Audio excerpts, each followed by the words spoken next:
프랑스 철학자 볼테르는 신이 존재하지 않는다면 발명이라도 해야 한다 라고 말했습니다. 사회적 안전망이 전무했던 18세기 프랑스에서는 아무리 허상이라고 해도 하늘에 떠있는 눈이라는 일종의 감시가 꼭 필요했던 거죠. 어떤 사회가 안전한가? 그러니까 사회의 안전성을 가장 잘 보여주는 지표가 높은 종교열입니다. 종교열이 높은 사회일수록 안전하지 않습니다.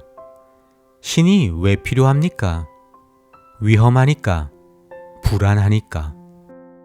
따라서 사회가 점점 안전해질수록 종교열은 사그라드는 게 정상입니다. 유럽이 거기에 해당하지요. 그런데 미국과 대한민국은 그 측면에서 아주 기형적인 형태를 보입니다. 기존 공식이 적용이 안 돼요. 먼저 미국이 어떤 나라입니까?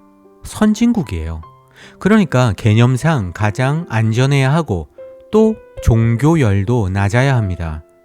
그런데 그렇지가 않아요. 선진국인데도 불구하고 미국은 매우 위험합니다. 하루 평균 60명이 실수가 아니라 악의를 가진 살인자에 의해서 살해되는 나라가 미국입니다. 그래서 그런지 개신교라는 종교열이 매우 뜨겁죠. 그런데 좀 이상한 개신교입니다.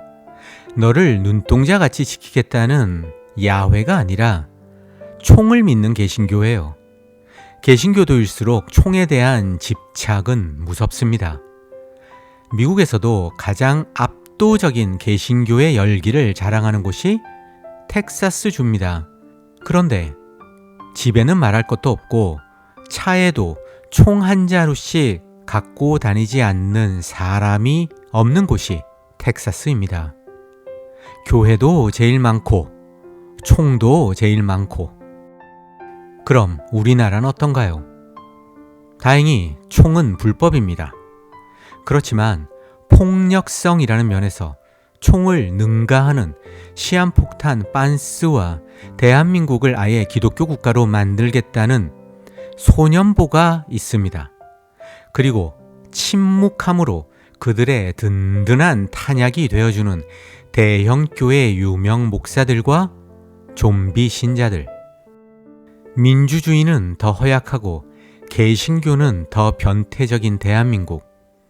총이 넘치는 미국보다 더 위험하면 위험하지 덜 위험하지는 않습니다.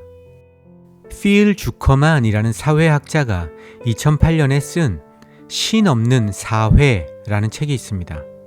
세계에서 가장 종교적인 나라인 미국과 가장 세속적인 나라인 덴마크, 스웨덴을 비교한 내용입니다. 그의 결론은 자명해요. 야훼가 창궐하는 미국은 야훼가 없는 덴마크, 스웨덴에 비교할 때 지옥이다. 공무원 청렴도, 자선 금액, 범죄 발생률, 인권 수준, 폭력 시위 발생 가능성, 시민들 간의 신뢰도 수준. 이 모든 지표에서 차마 비교도 할 수 없다. 이 책이 나오고 17년이 흘렀습니다. 그 이후로 미국과 덴마크, 스웨덴 사이의 격차는 더 벌어졌고 미국의 개신교도들은 트럼프라는 괴물을 2번이나 대통령으로 뽑았습니다.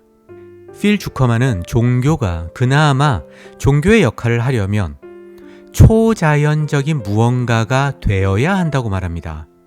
그러니까 초자연적인 무언가가 없는 거, 그건 더 이상 종교가 아니라는 주장입니다. 쉽게 말해서 예수를 숭상하는 사람과 BTS를 숭상하는 사람 사이에는 뭐라도 다른 점이 있어야 한다는 거예요. 그런데 대한민국의 개신교, 거기에 무슨 초자연적인 게 있습니까? 빤스에서 풍기는 악취, 그거 말고는 아무것도 없습니다. 카톨릭 신학자 존 밀뱅크는 무신론이 득세하는 21세기를 한탄하면서 종교개혁이 없었다면, 그러니까 개신교가 생기지 않았다면 지금과 같은 세상은 되지 않았을 거다라고 말합니다. 소설가 장정일은 막스 베버가 쓴 프로테스탄트 윤리와 자본주의 정신을 읽고 나서 이렇게 말합니다. 세속주의의 번성을 준비한 개신교는 이제 기독교의 숨통을 끊어놓고 있다. 나는 기독교 숨통에는 별 관심이 없습니다.